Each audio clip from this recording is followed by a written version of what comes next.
Tujifunze kitu kimoja siku ya leo kitakachoweza kukusaidia kwenye maisha yako, hata ukiwa ofisini, hata ukiwa kazini, hata ukiwa kwenye kanisani, itaweza kukusaidia kabisa. Lakini usisahau kunipa subscribe katika channel ya Gen TV. Nami sitachoka kukupa subscribe. Rafiki, nataka nikwambie kitu kimoja.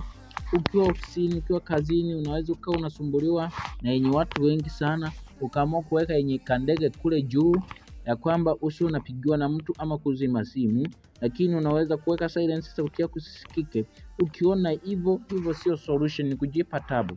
Ingia katika app yako ya kupigia ya phone. Ukishaingia hivi umeingiza kodi sasa.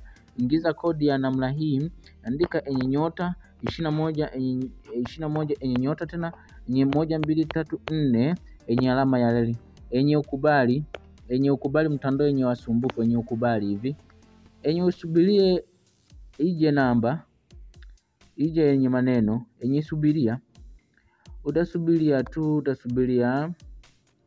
imekuletea call forward connection problem or valid. Utamaliza. Utaingia tena namba ya kutoa. Ukimaliza, ukitaka kutoa kodi, andika alama ya reli 21, kisha andika alama ya reli ruhusu okay. Kama unapiga itakuletea utasubiria call forward services has been disabled. Utamaliza. Usisahau kunipa subscribe rafiki. Asante.